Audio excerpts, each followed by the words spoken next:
Hello students, मैं Prince Kumar आप सभी को स्वागत करता हूं अपने परिवार यूडी रोजगार में। यह क्लास आप सभी का रीजनिंग का क्लास होने वाला है।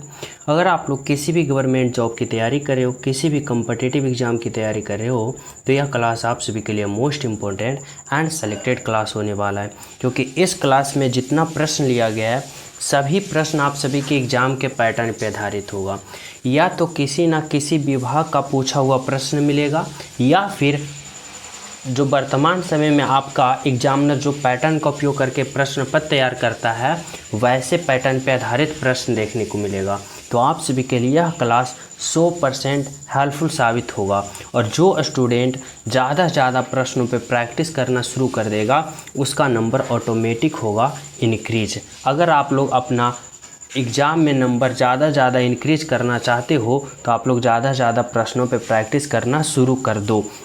और इसी कारण से मैं आप सभी को सुबह भी यह क्लास आप सभी को प्रोवाइड कराया जाता है हमारे इस परिवार के माध्यम से, और शाम को भी आप सभी को यह क्लास प्रोवाइड कराया जाता है, ताकि हमारे जितने भी विद्यार्थी हो अपने टारगेट पे पूर्ण रूप से फोकस करें और ज़्यादा से ज़्यादा प्रश्नों पे प्रैक्टिस करना शुरू कर दें।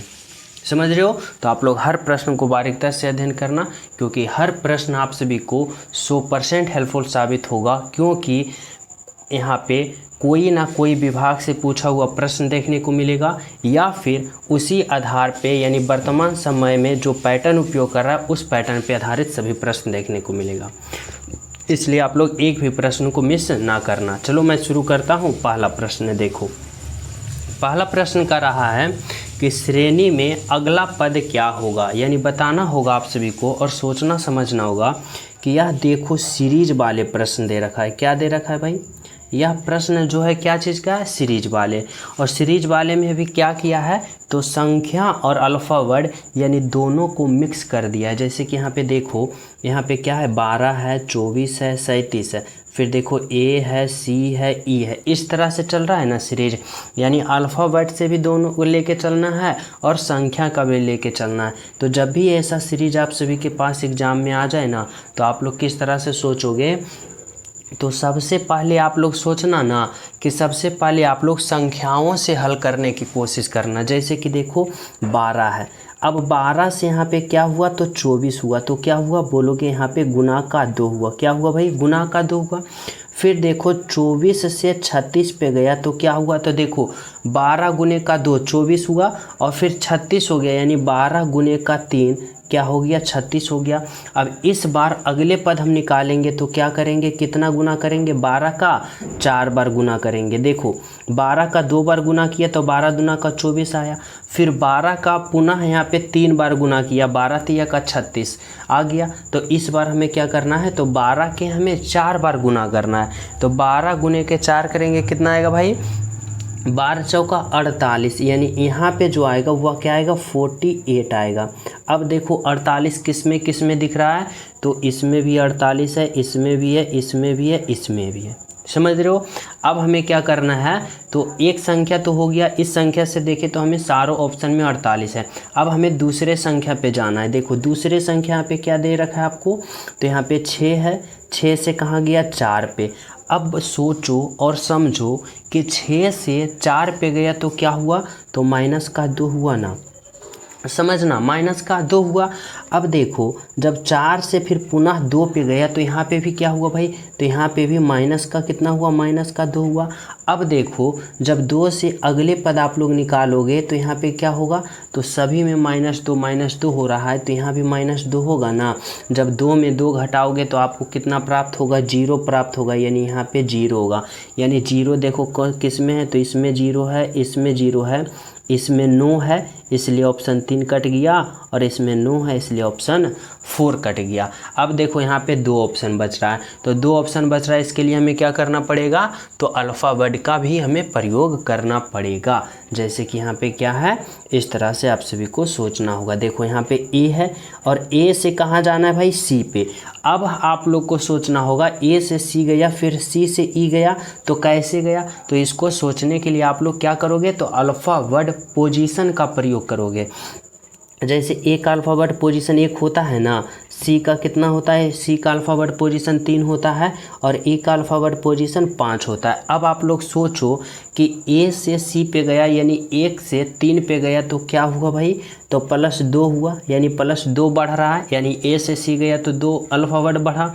फिर देखो सी से ई पे गया यानी सी का 3 और ई का 5, तो 3 से 5 पे गया तो क्या हुआ भाई, यहाँ भी +2 हुआ, यानी यहाँ भी क्या हुआ, तो +2 बढ़ा। समझना। तो इसी प्रकार जब हम ई से यहाँ पे अगले पद निकालेंगे तो क्या करेंगे, तो ई का अल्फ़ाबेट पोजीशन में हम +2 करेंगे ना, तो देखो +2 तो यहाँ भी हम +2 करेंगे। अब ई का अल्फ़ाबेट पोजीशन 5 होता है और जब 5 में हम 2 जोड़ेंगे तो कितना होगा, 7। और 7 जो होता है ना वह किसका अल्फ़ाबेट पोजीशन होता है, जो जी का होता है, यानी यहाँ पे जो आएगा ना वह जी आएगा। क्या आएगा, जी आएगा। अब देखो ऑप्शन नंबर 2 भी कट गया क्योंकि यहाँ एफ है, आना चाहिए क्या, जी। तो देखो हमारा राइट आंसर क्या मिल गया भाई, तो ऑप्शन नंबर ए मिल गया, जो कि हमारा क्या है, बिल्कुल राइट आंसर है और बिल्कुल सही है। ऑप्शन नंबर क्या होगा, ऑप्शन नंबर ए होगा। यहाँ तक सभी विद्यार्थी समझ गए हो। तो चले हम सब अगले प्रश्नों पे। तो देखो 2 नंबर का प्रश्न समझना क्या कर रहा है भाई, तो 2 नंबर में आप लोग देखो क्या कर रहा है और किस तरह से यहाँ पे हमें सोचना है और लॉजिक लगाना है। तो देखो यह भी प्रश्न जो है ना, यह भी सीरीज वाले ही प्रश्न है, लेकिन इसमें क्या है, 1 संख्याओं का सीरीज देखो दे रखा है। किसका दे रखा है, संख्याओं का 1 सीरीज दे रखा है। अब हमें सोचना है कि क्या हमें इसमें लॉजिक लगा सकते हैं, किस प्रकार से लॉजिक लगा सकते हैं, ये तो हमें सोचना पड़ेगा ना। तो देखो कैसे सोचेंगे, इस तरह से। अगर हम सोचो, सबसे पहले ये देखो यह सीरीज है ना जो धीरे धीरे इंक्रीज हो रहा है, और धीरे धीरे नहीं हो रहा, बहुत बड़ा संख्या में इंक्रीज हो रहा है, यानी बढ़ रहा है। जैसे 7 से 14, 42, 168, फिर यहाँ पे जो होगा उसके बाद 5040 हो गया। अब आप लोग को मैं बता चुका हूँ कि जब भी ऐसे सीरीज में आ जाए ना कि बड़ा संख्या बढ़ने लगे, तो आप लोग बस एक ही लॉजिक लगाना कि इसमें कहीं ना कहीं गुना किया है या फिर कहीं ना कहीं किसी का स्क्वायर किया है, यानी वर्ग किया है। समझना, यही 2 रूल अपनाओगे, राइट आंसर बिल्कुल आ जाएगा। ठीक है, 1 थिंकिंग में मतलब एक सोच में आप लोग को राइट आंसर प्राप्त करना है, तभी तो आप लोग टाइम मैनेजमेंट कर पाओगे। यानी 10 तरीका लगाओगे, सोल्व तो हो जाएगा, लेकिन 10 तरीका लगाओगे और 10वां में आपका सोल्व होगा तो कोई फ़ायदा नहीं है। इस तरह से आप लोग सोचो कि हमें 1 थिंकिंग यानी एक सोच में हमारा राइट आंसर प्राप्त हो जाए। तो देखो वही लॉजिक लगाना है कि जब भी बड़ा संख्या इंक्रीज हो रहा है, सोचना या तो कहीं ना कहीं गुना किया या कहीं ना कहीं वर्ग स्क्वायर किया। समझ रहे हो। तो देखो सबसे पहले आप लोग गुना से चलना है। अब आप लोग सोचो 7 से 14 गया है, समझना 7 से 14 आया है तो क्या हुआ है, बोलोगे सर गुना का 2 हुआ, यानी 7 गुना का 2 14 आपको प्राप्त होगा ना, होगा। अब 14 से हमें कहाँ जाना है, 42 पे।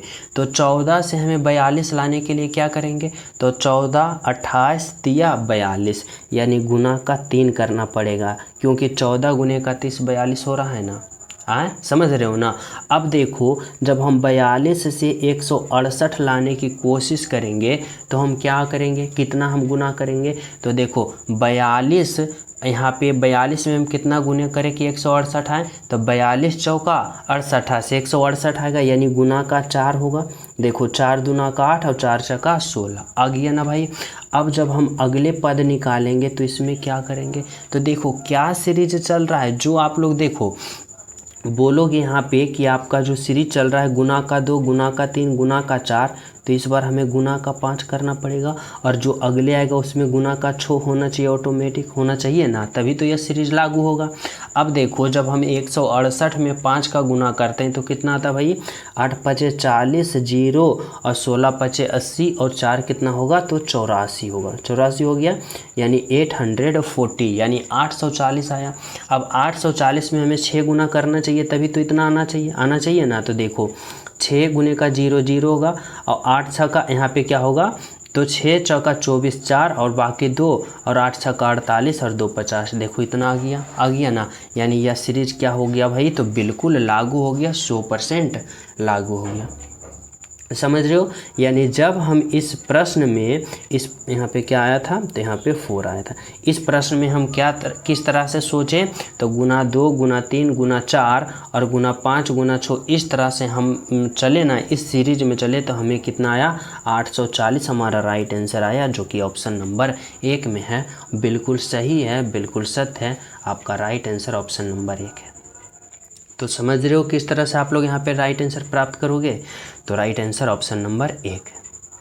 तो चले हम सब अगले प्रश्नों पे। तो देखो अगला प्रश्न आप लोग समझना क्या कर रहा है भाई, 3 नंबर का प्रश्न। देखो 3 नंबर का जो प्रश्न है ना, यह क्या है, तो यह प्रश्न आप सभी को कोडिंग डिकोडिंग का प्रश्न है। इसमें आप लोग को कैसे सोचना है, कर रहा है यदि काऊ का इतना लिखा जाता है, समझना, काऊ का कोडवर्ड इतना बता रहा है, गोट का कोडवर्ड इतना बता रहा है, तो डॉग का कोडवर्ड आप लोग किस तरह से सोचोगे और किस तरह से राइट आंसर प्राप्त करोगे, आप लोग यहाँ सोचना और समझना है। तो देखो कैसे करोगे समझना। और जो स्टूडेंट अभी तक क्लास को लाइक नहीं किए हो भाई, तो क्लास को लाइक कर देना, ज़्यादा से ज़्यादा क्लास को शेयर करना। और जो न्यू हो तो चैनल पे पहली बार हो तो चैनल सब्सक्राइब करके बेल आइकन प्रेस ज़रूर कर लेना, क्योंकि आप सभी को सुबह और शाम ऐसे पैटर्न पे आधारित वाले प्रश्न मिलता रहे, आसान तरीक़ा से नोटिफिकेशन पहुंच जाए। और आप सभी को पता होगा कि कितना इम्पोर्टेंट यह सीरीज़ है। आप लोग जब जो न्यू स्टूडेंट हो, मैं उन्हें बता दूं कि आप लोग प्रश्न को सोल्व करते समय आप सभी को पता चल रहा होगा कि यह प्रश्न, देखो मैं हर चैप्टर से 2-2 प्रश्न रखा हूँ। ये पहला प्रश्न जो आप सभी को मिलेगा एक चैप्टर से, वह किसी न किसी विभाग का पूछा हुआ प्रश्न रहेगा, और दूसरा वही टॉपिक से, वही चैप्टर से दूसरा प्रश्न जो रहेगा वही पैटर्न पे, यानी न्यू पैटर्न पे आधारित प्रश्न देखने को मिलेगा। समझ लो। तो आप लोग सोचो कि आपके एग्जाम के लिए यह कितना अति आवश्यक और महत्वपूर्ण यहाँ पे कंटेंट होने वाला है, समझ लो ना। और यह क्लास सुबह भी आप सभी को प्रोवाइड कराया जाता है और शाम को भी प्रोवाइड कराया जाता है, इसलिए आप लोग कंटिन्यू जरूर हो जाना। जो न्यू हो उनको मैं बता रहा हूँ, और जो हमारे पुराने स्टूडेंट हैं उनको तो पता ही होगा। तो चलो देखो, इस प्रश्न में करा है ना कि यदि काऊ का कोडवर्ड 41 है, अब आप सभी को सोचना होगा और हमें सोचना होगा कि आखिर काऊ का कोडवर्ड जो 41 लिखा ना, इससे इसको लिखने के लिए क्या लॉजिक लगाया, फिर इससे इसको इतना लिखने के लिए क्या लॉजिक लगाया, वही लॉजिक हम इसमें अप्लाई करके राइट आंसर प्राप्त नहीं कर लेंगे ना। तो देखो कैसे सोचेंगे भाई, सोचो। यहाँ पे देखो क्या है, सी है, ओ है, डब्लू है। अब इतना का कोडवर्ड क्या लिखा, तो यहाँ पे 41 लिखा ना। तो इसको प्राप्त करने के लिए हम क्या करेंगे, इतना से इतना लाने के लिए हम सबसे पहले इसका अल्फ़ावर्ड पोजीशन लिखेंगे। जैसे सी का कितना होता है, 3 होता है, ओ का 15 होता है और डब्लू का 23 होता है। अब हमें इतना से इतना प्राप्त करने के लिए क्या करेंगे, अगर हम इन सभी को जोड़ते हैं तो देखो कितना आता है भाई, तो 15 यहाँ पे 5 और 3 8 और 8 3 कितना होता है 11 के 1 बाकी 1 और 2 1 3 1 4, यानी देखो 41 आया, यहाँ पे 41 आ गया ना। यानी क्या किया कि इसका सभी अल्फ़ावर्ड पोजीशन को जोड़ा तो 41 लिख दिया, इसका कोडवर्ड बना दिया। अब देखो गोट का देखते हैं भाई, यहाँ पे क्या है, तो GOAT।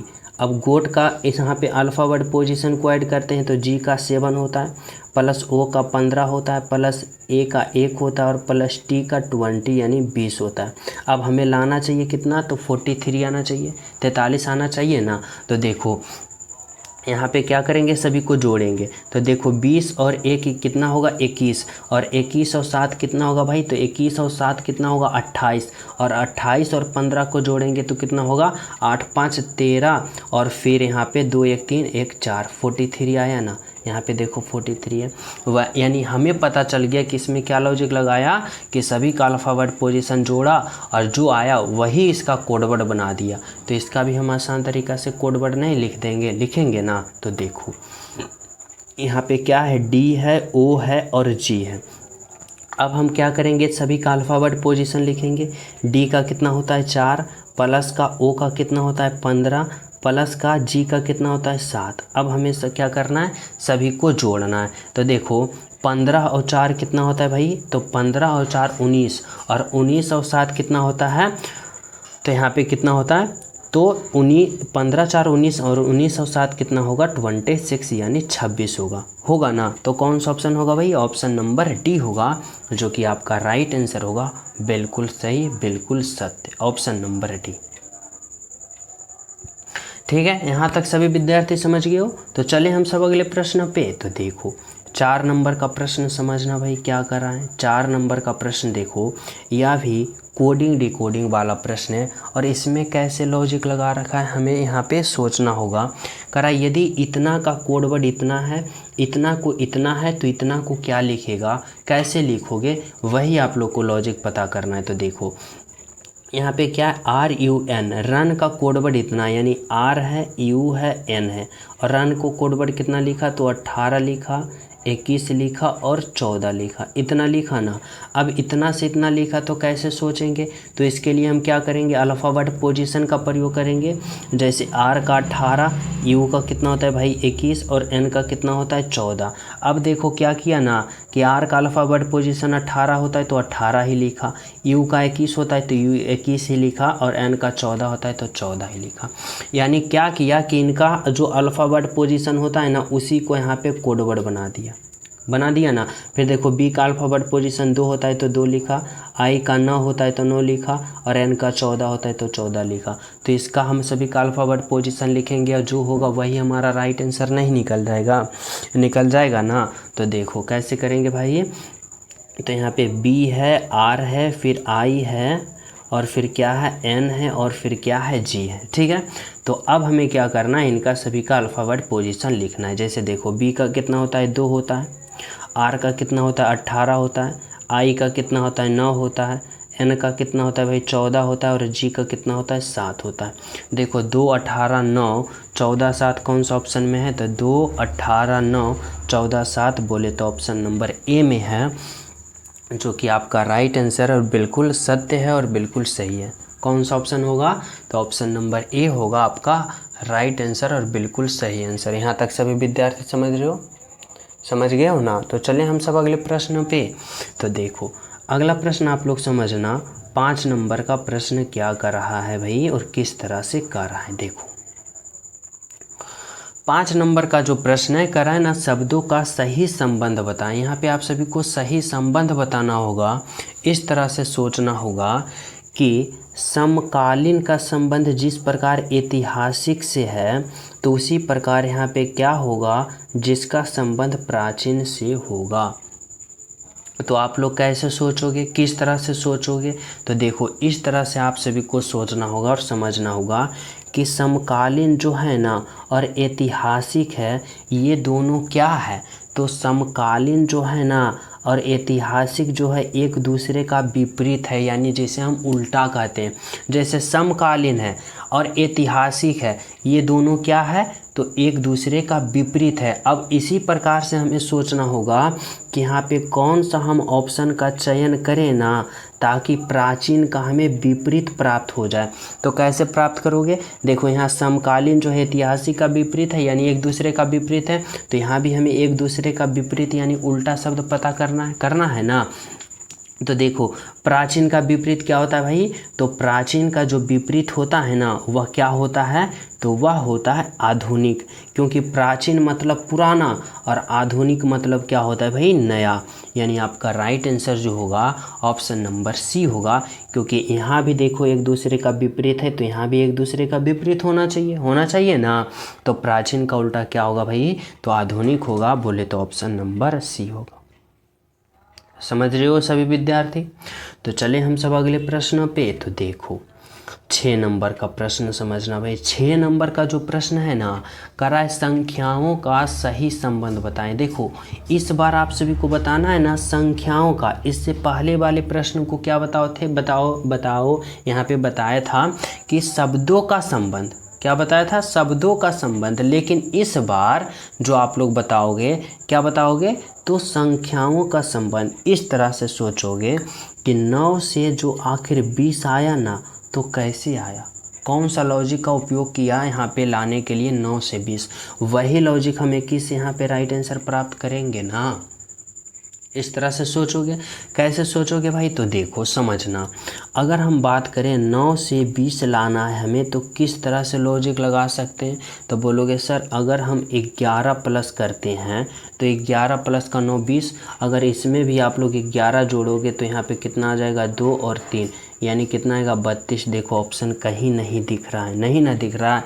तो ऐसे आप लोग को नहीं सोचना है। मैं बताया हूँ कि सभी प्रश्न जो है ना इम्पोर्टेंट है, इसलिए क्यों किसी ना किसी विभाग का पूछा हुआ प्रश्न है या फिर लेटेस्ट पैटर्न पे आधारित हो। और आप सभी को पता होगा अगर कोई विभाग का पूछा हुआ प्रश्न है या लेटेस्ट पैटर्न पे आधारित है तो इतना सिंपल और इतना लॉजिक आसान हमें एग्जामिनर पूछ नहीं सकता है, क्योंकि सिंपल 9 + 11 20 और 21 + 11 32 इस तरह से नहीं पूछ सकता है। आप सभी को माइंड से खेलना चाहता है एग्जामिनर, तो उसके लेवल के अनुसार आप लोग प्रैक्टिस करोगे तभी तो जाके एग्ज़ाम हॉल में एग्ज़ाम पेपर पे अच्छा नंबर करके आओगे।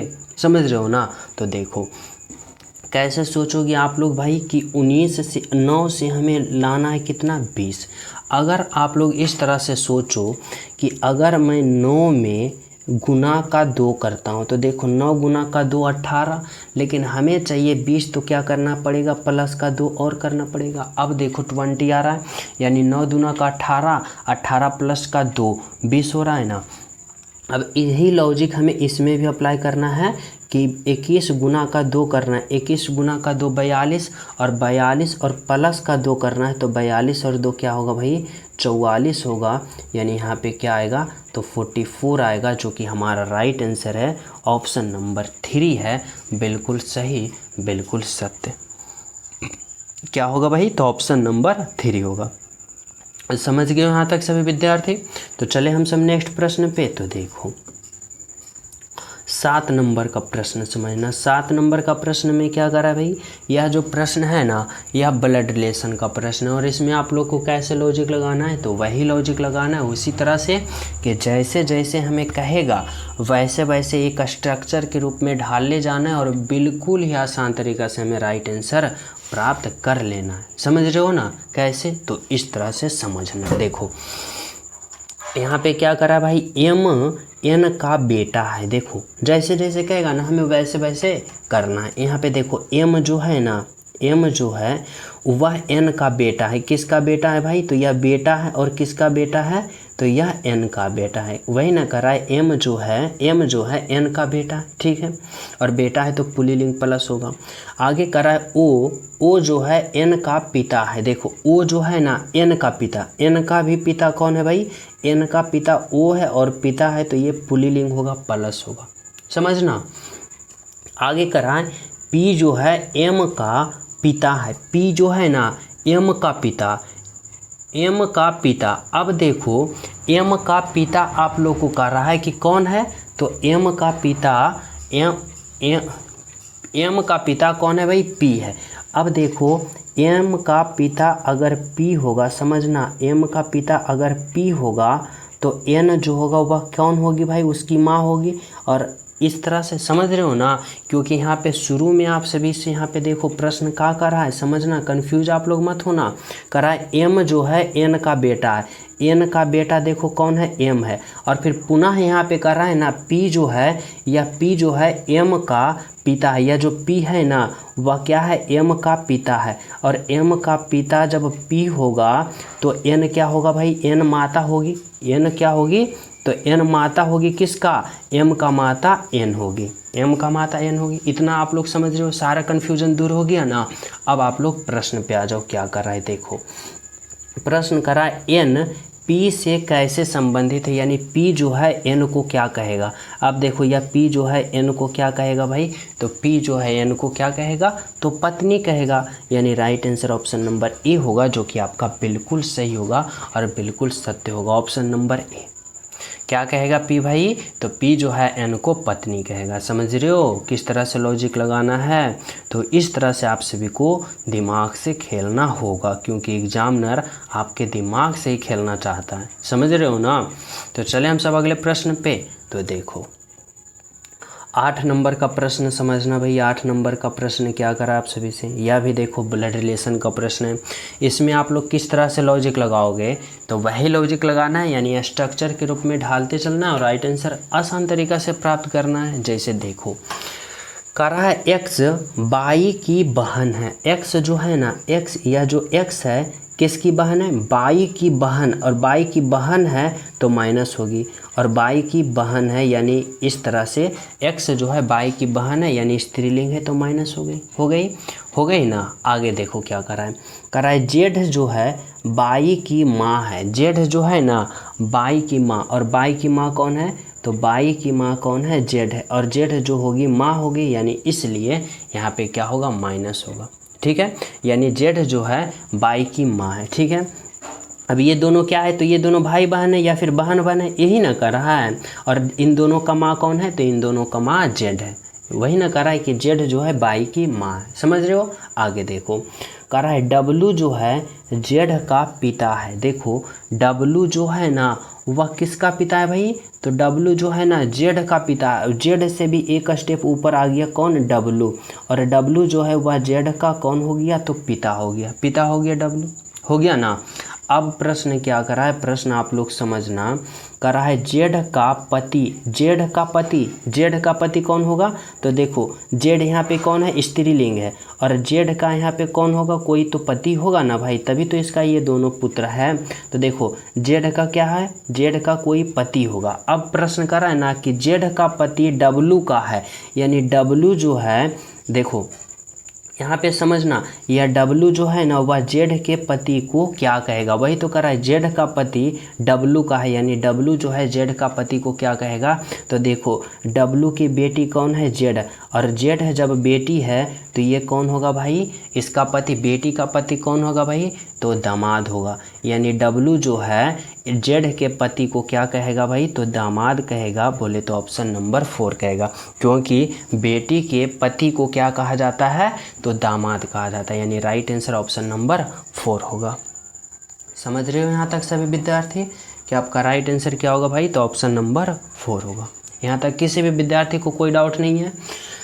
तो चले अगले प्रश्न पे। तो देखो 9 नंबर का प्रश्न समझना, इसमें क्या कर रहा है भाई, आप लोग समझो। कह रहा है यदि जोड़ का मतलब गुना, गुना का मतलब जोड़, जोड़ का यहाँ पे भाग है, भाग का मतलब गुना है, गुना का मतलब जोड़ है, और जोड़ का मतलब घटाओ, और घटाओ का मतलब भाग है, तो इतना का मान आप लोग को बताना होगा।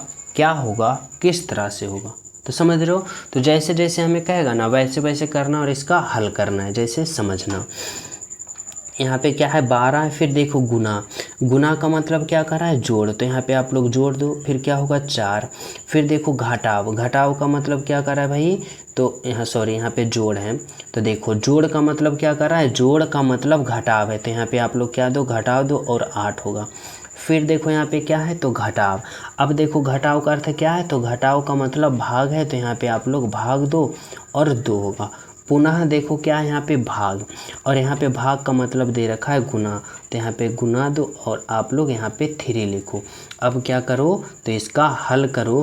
कैसे करोगे, बोर्ड मास का प्रयोग करते हुए, यानी पहले भाग, फिर गुना, फिर जोड़, अंत में घटाव।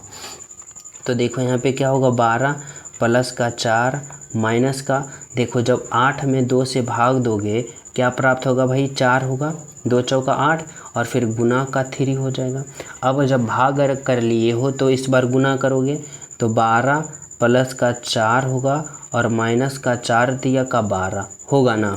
अब देखो 12 और प्लस का 4 जोड़ोगे तो कितना होगा, 12 4 16, और 16 में जब 12 को घटा दोगे तो कितना प्राप्त होगा भाई, 4। यानी 4 कौन सा ऑप्शन में है, तो देखो ऑप्शन नंबर 3 में है 4, यानी 4, जो कि आपका क्या है, राइट आंसर है। बिल्कुल सही आंसर है, ऑप्शन नंबर क्या है, तो ऑप्शन नंबर 3 है। समझ रहे हो ऑप्शन नंबर क्या है, तो ऑप्शन नंबर 3 है आपका राइट आंसर। समझ गए हो। तो चलें हम सब अगले प्रश्न पे। तो देखो अगला प्रश्न आप लोग समझना, 10 नंबर का प्रश्न क्या कर रहा है आप सभी से और किस तरह से कर रहा है आप लोग सोचो। कर रहा है जोड़ का अर्थ भाग है, भाग का अर्थ घटाव है, घटाव का अर्थ गुना है, और गुना का अर्थ जोड़ है, तो इसका मान क्या होगा।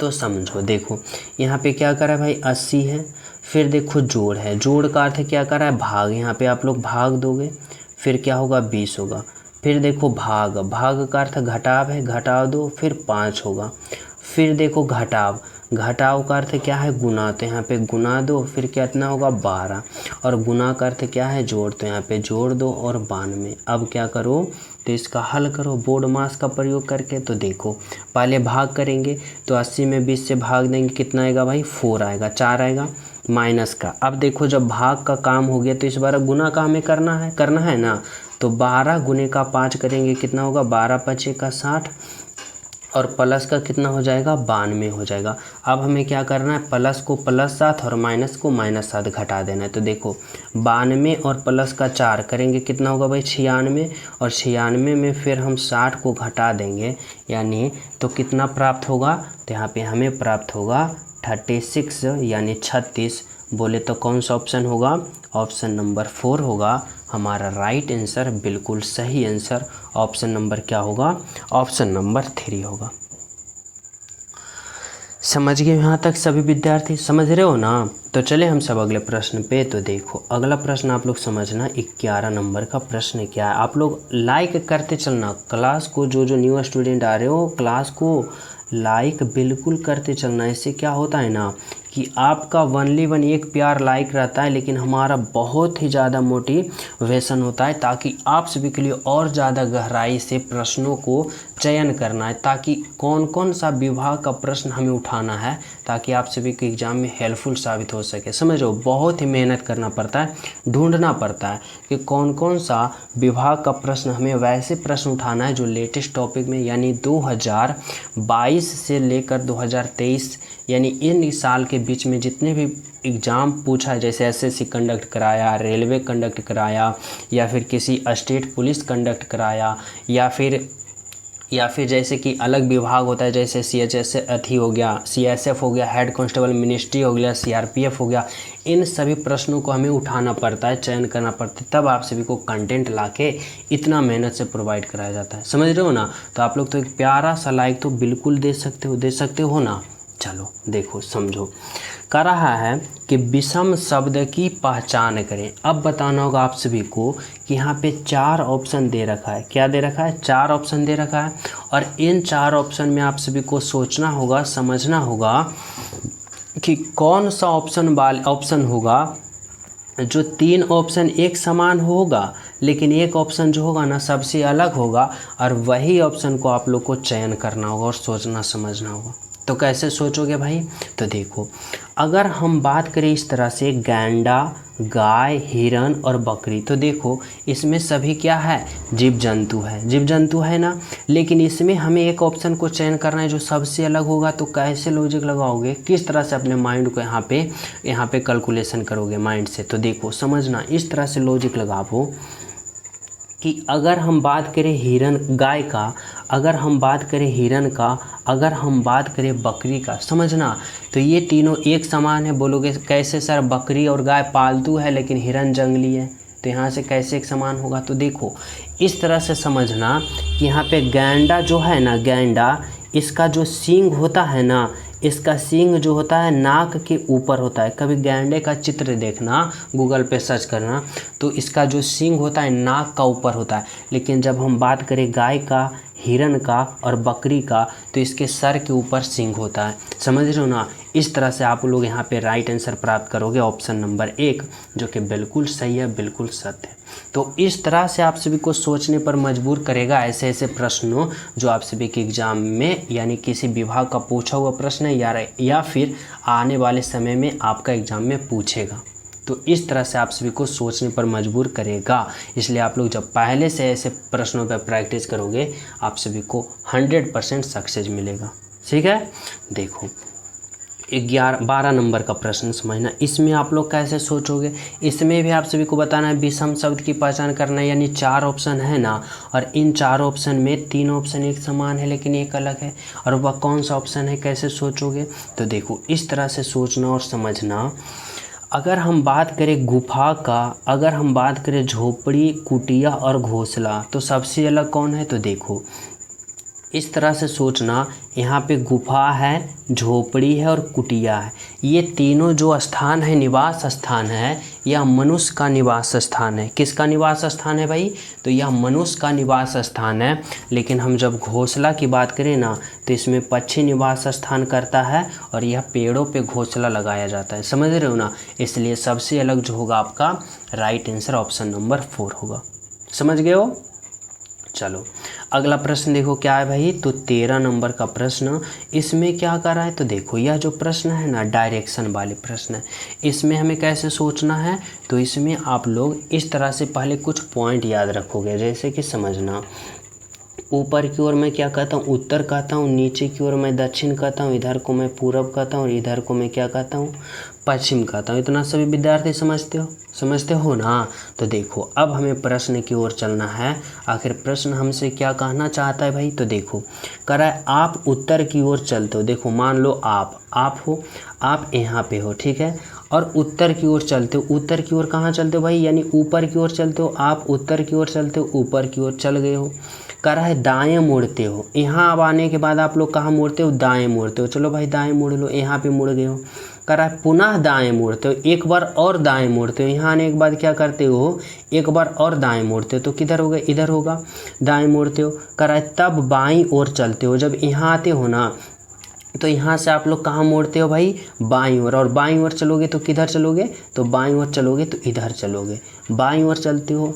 अब प्रश्न क्या कर रहा है? प्रश्न समझना कि आपका मुख अभी किस दिशा की ओर है। आपका मुख देखो इस दिशा की ओर है और इस दिशा की ओर आप लोग पूरब कहते हो। बोले तो ऑप्शन नंबर पूरब होगा आपका राइट आंसर। बिल्कुल सही आंसर ऑप्शन नंबर पूरब। समझ रहे हो? समझ गए हो ना? कौन सा ऑप्शन हुआ? तो ऑप्शन नंबर 2 हुआ। तो चले हम सब नेक्स्ट प्रश्न पे। तो देखो ऑप्शन नंबर 14 नंबर का प्रश्न समझना। 14 नंबर का प्रश्न में क्या कर रहा है भाई? तो देखो 14 नंबर का जो प्रश्न है यह भी डायरेक्शन वाले प्रश्न है और इसमें भी आप सभी को वही पॉइंट याद रखना है। कौन सा पॉइंट? कि ऊपर की ओर मैं उत्तर कहता हूँ, नीचे की ओर मैं दक्षिण कहता हूँ, इधर को मैं पूरब कहता हूँ और इधर को मैं पश्चिम कहता हूँ। समझ रहे हो? अब देखो प्रश्न जैसे जैसे कहेगा वैसे वैसे करना है। देखो कह रहा है ना, एक व्यक्ति 14 किलोमीटर पश्चिम की ओर चलता है।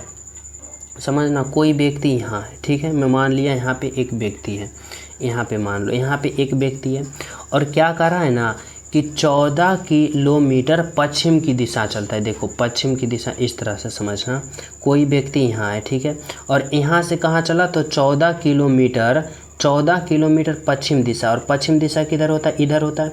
कितना चला भाई? तो 14 किलोमीटर चला ना, 14 किलोमीटर चला, ठीक है। अब कर रहा है 14 किलोमीटर पश्चिम दिशा चलने के बाद 3 किलोमीटर दक्षिण। यहाँ जब आया ना तो यहाँ से फिर 3 किलोमीटर कहाँ चला? तो दक्षिण, यानी 3 किलोमीटर नीचे की ओर चल गया। करा फिर 8 किलोमीटर पूरब की ओर और फिर 8 किलोमीटर पूरब। 8 किलोमीटर पूरब कहाँ होगा भाई? तो पूरब होगा इस तरफ होगा ना। और इस तरफ कितना चला? तो 8 किलोमीटर चला। इस तरह से 8 किलोमीटर कहाँ चल दिया? तो पूरब की ओर। अब प्रश्न कर रहा है, समझना, कर रहा है कि बताएं वह अपने प्रारंभ स्थान से कितनी दूरी पर है। देखो प्रारंभ किया था यहाँ और पहुँच गया यहाँ, और यहाँ से यहाँ के बीच की दूरी निकालोगे तो कैसे निकालोगे? क्या लॉजिक लगाओगे? तो इस तरह से समझना कि अगर यहाँ से यहाँ के बीच की दूरी 3 किलोमीटर है, समझना कितना है? 3 किलोमीटर। तो यहाँ से यहाँ के बीच की दूरी भी 3 किलोमीटर होना चाहिए। ये 3 किलोमीटर होगा ना? समझना हमारी बातों को, 3 किलोमीटर होगा। और इस तरह से समझना यहाँ पे कि अगर ये पूरा 14 किलोमीटर है ना, और ये 8 किलोमीटर है, तो ये कितना होना चाहिए? तो 14 किलोमीटर में 8 किलोमीटर घटा देंगे तो कितना हो जाएगा भाई? 6 किलोमीटर। यानी यहाँ पे जो होगा वह कितना किलोमीटर होगा? तो 6 किलोमीटर होगा। ये दूरी 6 किलोमीटर होगा। अब आप लोग यहाँ पे आसान तरीक़ा से देखो, ये 3 हो गया, ये 6 हो गया, तो ये कर्ण नहीं निकालोगे, हाइपोटेनस निकालोगे ना। 12 में आप लोग पढ़े होंगे हाइपोटेनस बराबर क्या होता है भाई, एच बराबर क्या होता है, तो लंब स्क्वायर प्लस आधार स्क्वायर को रूट कर दो, आप सभी को यहाँ पे कर निकल जाएगा, यानी क्या होगा, तो 6 का स्क्वायर 36 होगा और प्लस 5 का स्क्वायर कितना होगा 25, और ये रूट में हो जाएगा, और 25 और 36 को जोड़ोगे कितना आएगा 45, यानी रूट अंडर। अब इसको तोड़ोगे तो किस तरह से कर सकते हो, तो यानी 45 को कैसे लिख सकते हो, तो 3√5 लिख सकते हो। बोले तो राइट आंसर क्या होगा भाई, ऑप्शन नंबर 2 होगा, यानी कि प्रारंभिक बिंदु से वह भी कितने दूरी पर स्थित है, तो 3√5 किलोमीटर की दूरी पर स्थित है। आपका राइट आंसर होगा ऑप्शन नंबर 2। समझ रहे हो, तो किस तरह से सोचना है आपको, तो इस तरह से सोचना है जो कि आपका राइट आंसर होगा। समझ रहे हो ना। चलो अगला प्रश्न देखो क्या कर रहा है, 15 नंबर का प्रश्न देखो भाई।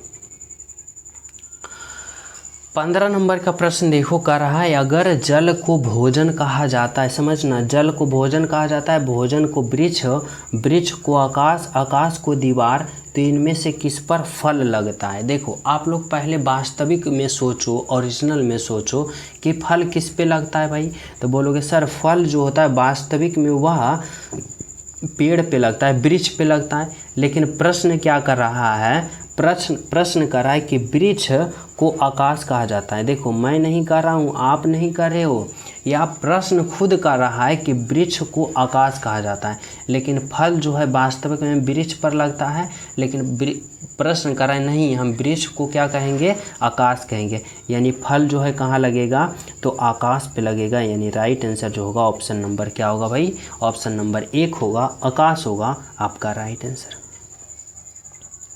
समझ रहे हो ना। तो चले हम सब नेक्स्ट प्रश्न पे। तो देखो 16 नंबर का प्रश्न समझना, 16 नंबर का प्रश्न में क्या आप सभी से पूछना चाहता है यदि इतना को इतना लिखा जाता है तो इतना को कैसे लिखोगे।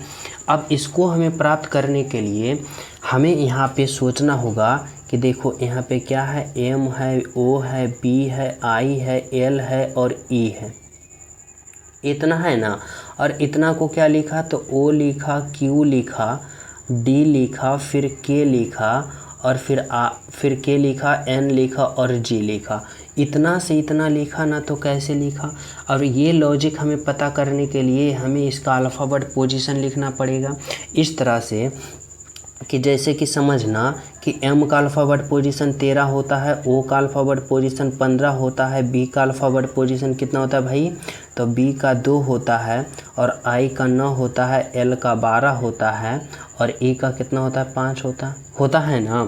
अब देखो यहाँ पे अगर हम बात करें तो ओ का अल्फ़ाबेट पोजीशन कितना होता है 15 होता है, और फिर क्यू का अल्फ़ाबेट पोजीशन 17 होता है, डी का अल्फ़ाबेट पोजीशन कितना होता है 4 होता है, और के का 11, एन का 14 और जी का 7, इतना होता है। अब यहाँ पे आप लोग को सोचना होगा इस तरह से और समझना होगा किस तरह से।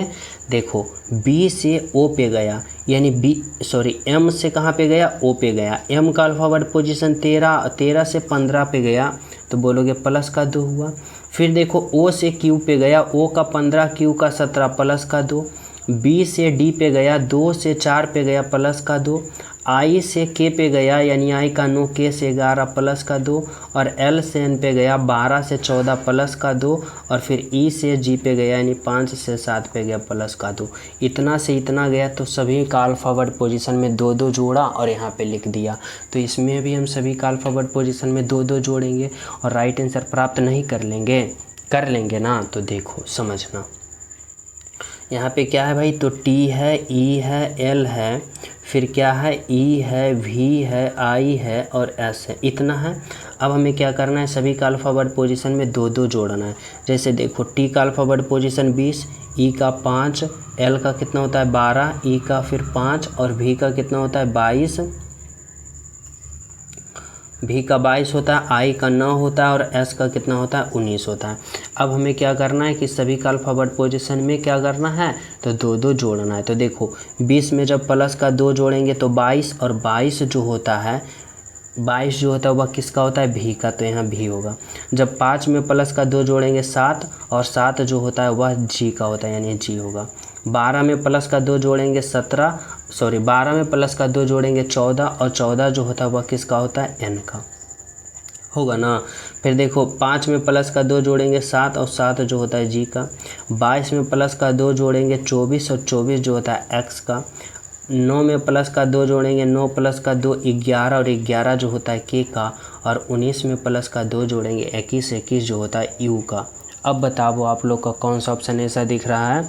तो देखो x G N G x के यू ऑप्शन नंबर बोले तो 3 होगा। सॉरी 1 मिनट माफ़ कीजिएगा। ऑप्शन नंबर क्या होगा, बी होगा। देखो भी जी एन है, फिर जी एक्स के और फिर यू। कौन सा ऑप्शन होगा, ऑप्शन नंबर बी होगा आपका राइट आंसर। बिल्कुल सही आंसर ऑप्शन नंबर बी। समझ रहे हो।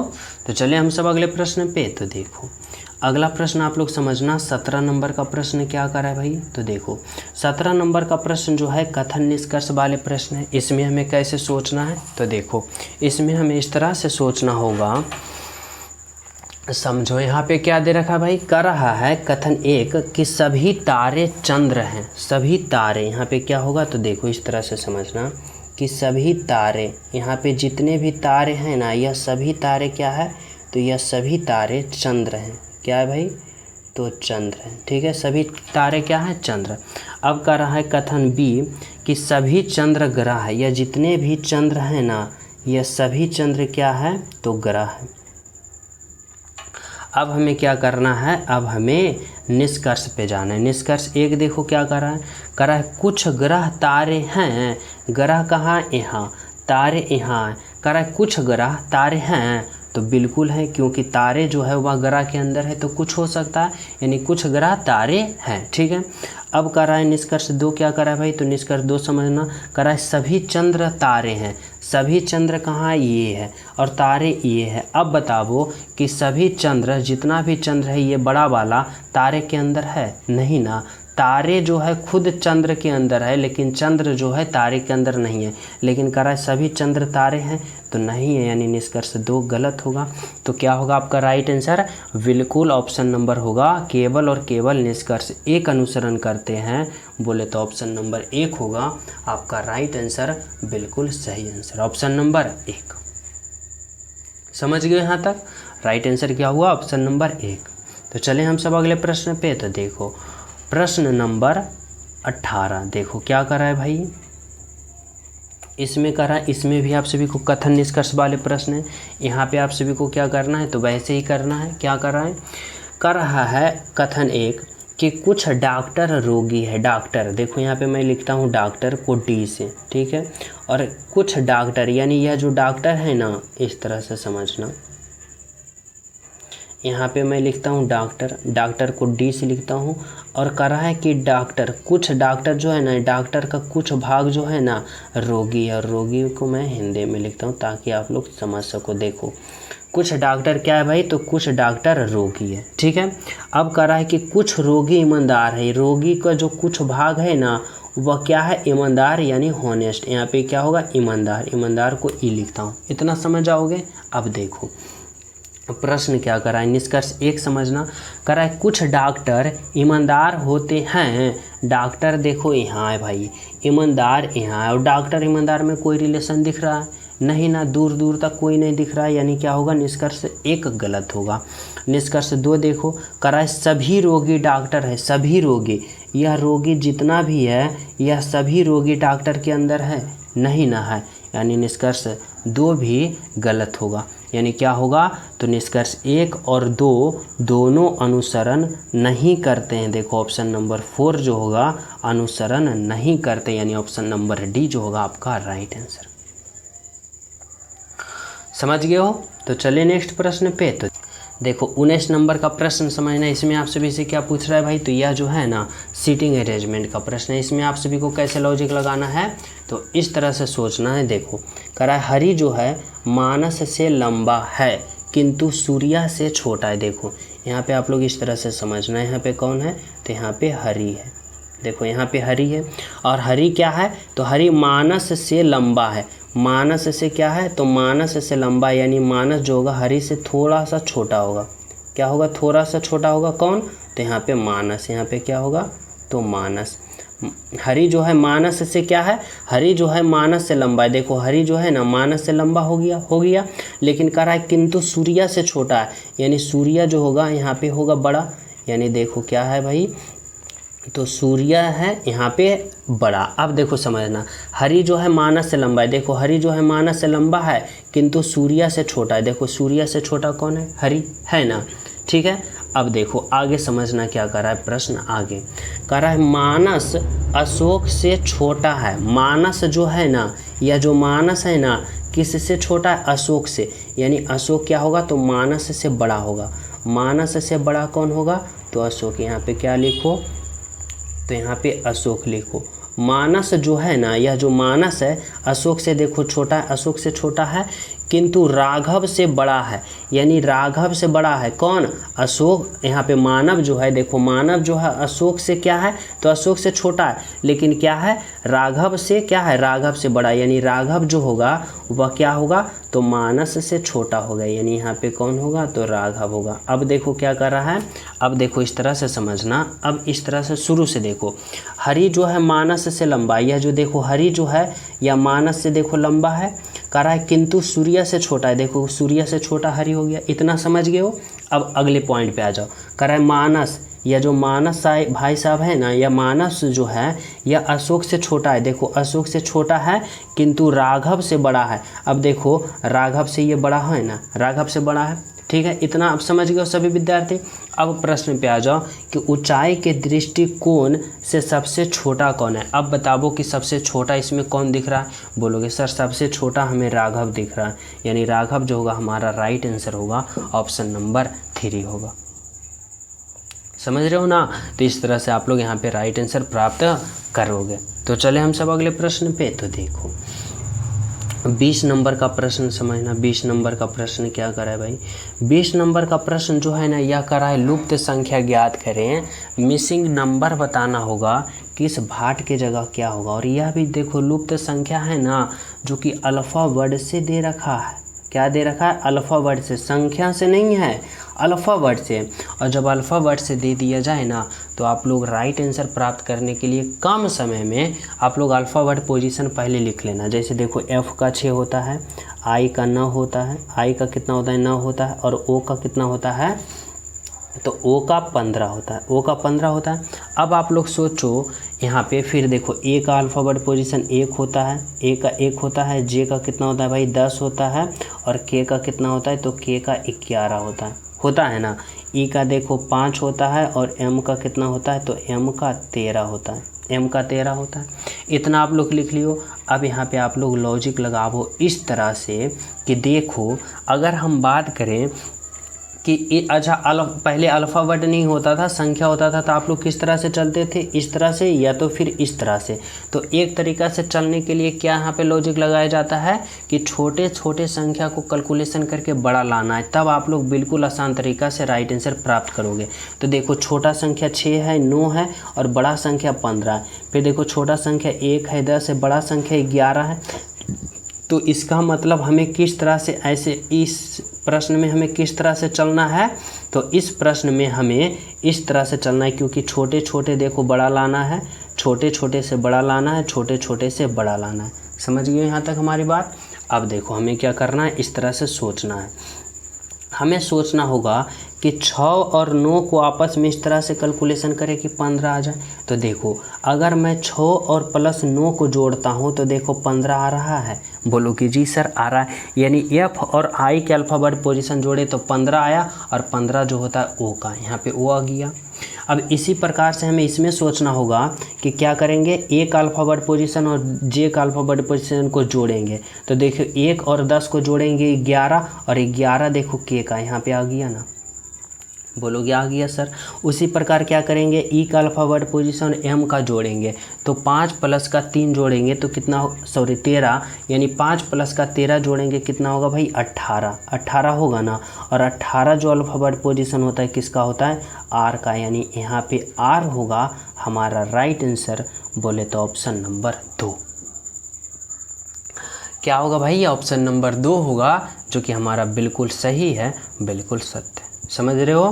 तो चले हम सब नेक्स्ट प्रश्न पे। तो देखो 21 नंबर का। इसमें आप लोग सोचो, देखो यह जो है इसमें भी लुप्त संख्या ज्ञात करना है, लेकिन इस बार किसका है तो संख्याओं का।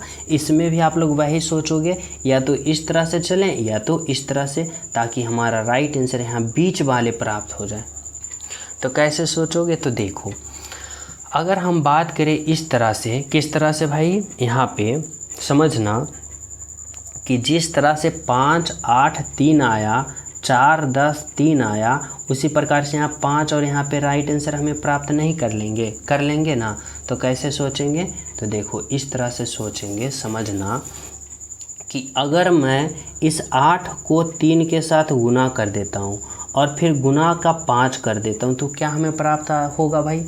तो बोलोगे सर 8 बचे का 40 और 40 दिया का 20 से, यानी 120 यानी 120 आया जब हम इन तीनों को गुना किए। ठीक है, अब देखो जब हम इन तीनों को गुना करते हैं तो यहाँ पे कितना प्राप्त होता है, तो 10 दिया का 30 और 30 गुने का 4 कितना होगा, तो 30 गुने का 4 कितना होगा 120। यहाँ भी क्या आया 120 आया, यानी इस वाले भाग में हम गुना किए तो 120 आया, इस वाले भी भाग में अगर हम तीनों को गुना किए तो 120 आया, यानी इसमें भी हम जब तीनों को गुना करेंगे तो हमको 120 आना चाहिए, 120 आना चाहिए ना। तो देखो 5 गुने का 4 करते हैं तो कितना आता है भाई, 5 चौका 20। अब 20 में हम कितना गुना करें कि हमें 120 आ जाए, तो बोलोगे सर 20 में अगर गुना का 6 करो, यानी यहाँ पे आप लोग 6 रखो। अब आप लोग 5 गुने का 4 गुने का 6 करो तो 5 चौका 20 और 20 गुने का 6 20 चौक 20 से, यानी देखो यहाँ पे 120 आ गया। बोलोगे जी सर आ गया, यानी राइट आंसर जो आपका होगा ऑप्शन नंबर 3 होगा, बिल्कुल सही और बिल्कुल सत्य। समझ रहे हो ना, राइट आंसर क्या आया, ऑप्शन नंबर 3। तो चले हम सब अगले प्रश्न पे। तो देखो अगला प्रश्न आप लोग समझना क्या कर रहा है भाई, 22 नंबर का प्रश्न। इसमें क्या कर रहा है, निम्नलिखित को अर्थपूर्ण कर्म में कर्मवध कीजिए, यानी बताना होगा कि इसमें सबसे पहले कौन होगा, उसके बाद और फाइनल अंत में कौन होगा भाई। तो कैसे सोचोगे, तो देखो सोचोगे सबसे पहले क्या होगा, वर्षा होगा, मानसून होगा, बचाव होगा, बाढ़ होगा, आश्रय होगा या राहत होगा, इस तरह से हमें सोचना है ना। तो देखो सबसे पहले हमें सोचना होगा कि क्या होगा, उसके बाद और फाइनल अंत में क्या होगा, इस तरह से सोचना है। तो देखो अगर हम बात करें सबसे पहले, तो सबसे पहले क्या होगा, मानसून आएगा, यानी क्या होगा, बी होगा। मानसून आने के बाद क्या आएगा भाई, तो जब मानसून आएगा उसके बाद क्या होगा, वर्षा होगा, यानी ए। और जब वर्षा होगा तो वर्षा होने के बाद क्या आता है भाई, बाढ़ आ जाता है, यानी डी होगा। बाढ़ आने के बाद फिर क्या होता है भाई, तो जब बाढ़ आ जाएगा उसके बाद उससे क्या किया जाता है, बचाव किया जाता है, यानी सी होगा। बचाव करने के बाद क्या होता है भाई, तो उसे राहत दिया जाता है, उसे आश्रय दिया जाता है। क्या दिया जाता है, आश्रय, यानी ई।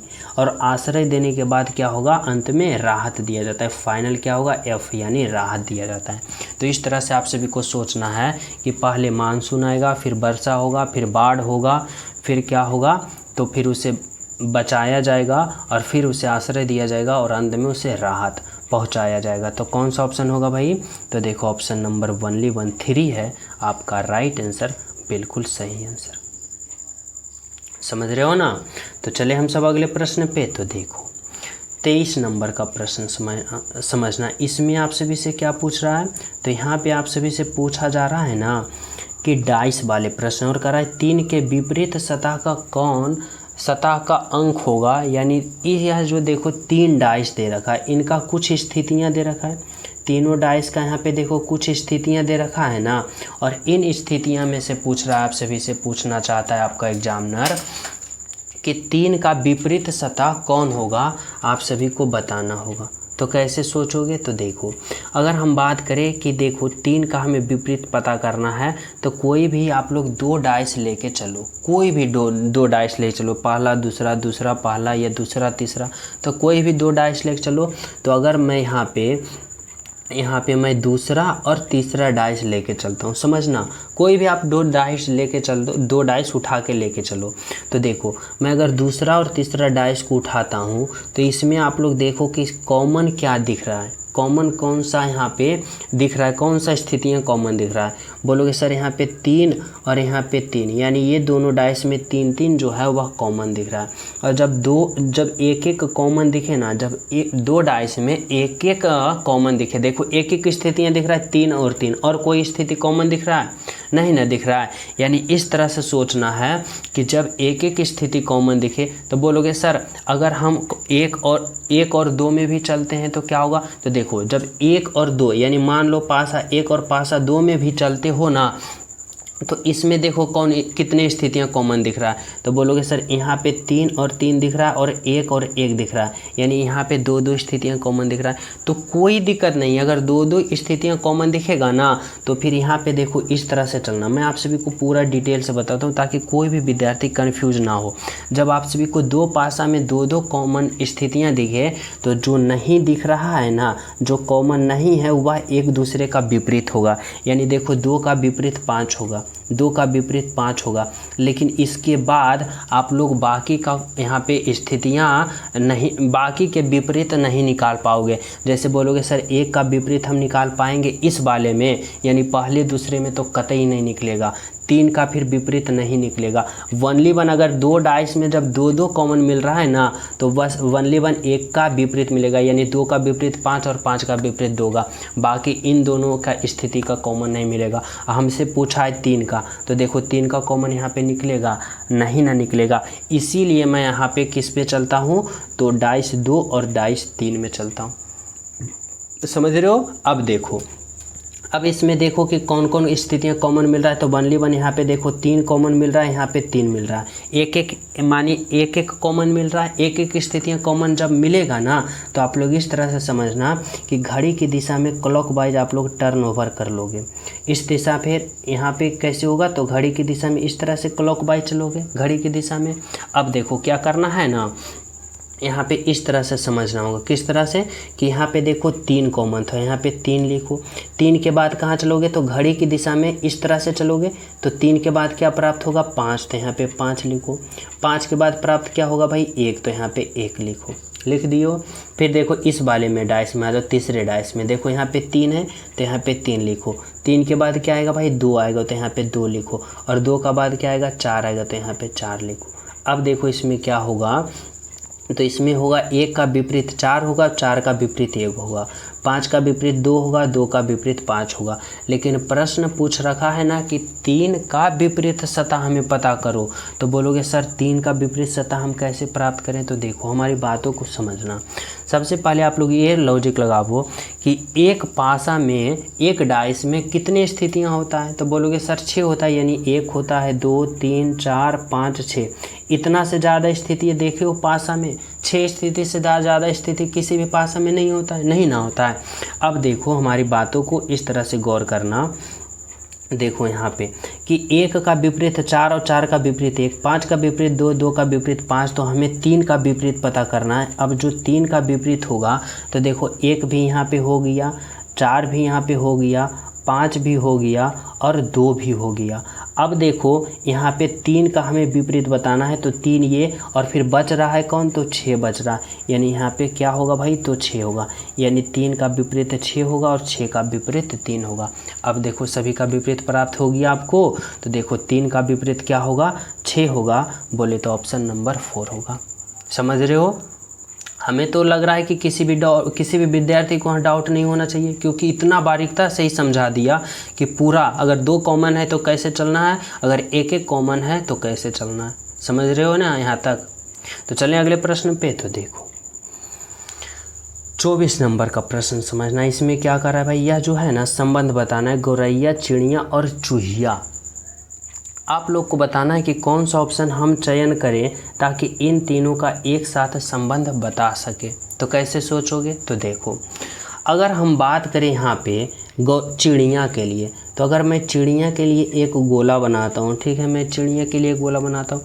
गौरैया देखो क्या है, तो गौरैया जो है वह चिड़िया के अंदर आ जाएगी। चिड़िया के अंदर आ जाएगी, कौन आ जाएगी भाई? गौरैया। देखो चिड़िया के अंदर आ गई गौरैया, आ गई ना। अगर हम बात करें चूहिया, चूहिया जो क्या होता है भाई? तो चूहा के स्त्रीलिंग जो होता है उसे चूहिया कहा जाता है, और चूहिया जो हो जाएगा अलग हो जाएगा, यानी ऐसा।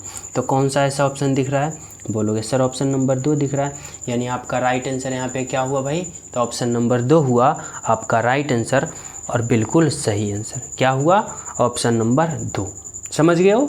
चलो देखो 25 नंबर का प्रश्न समझना, इसमें क्या कर रहा है? तो 25 नंबर का जो प्रश्न है ना, यहाँ पे क्या है? लेखक है, अध्यापक है और आदमी है। आप सभी को वैसे ऑप्शन का चयन करना है ताकि इन तीनों का एक साथ संबंध बता सके। क्या करें? एक साथ सही संबंध बता सके। और यह प्रश्न मैं आप सभी को होमवर्क के रूप में देता हूँ। सभी प्रिय स्टूडेंट इस क्लास का, इस प्रश्न का राइट आंसर क्लास में कमेंट जरूर करना कि सर जी इस प्रश्न का राइट आंसर ऑप्शन नंबर ये है, ये है, ये। समझ रहे हो? और जो स्टूडेंट क्लास को लाइक नहीं किया हो भाई लाइक कर देना, ज़्यादा से ज़्यादा शेयर करना, और जो न्यू हो चैनल सब्सक्राइब कर लेना, बेल आइकन प्रेस करना, साथ में टेलीग्राम लिंक डिस्क्रिप्शन में वहाँ भी ज्वाइन हो जाना ताकि हर क्लास का नोटिफिकेशन मिल सके। और अंत में प्यारा सा कमेंट ज़रूर करना आप सभी के लिए। हम मिलते हैं आप सभी को अगले क्लास में, यानी मॉर्निंग वाले क्लास में। जब तक सभी को हमारे तरफ से जय हिंद।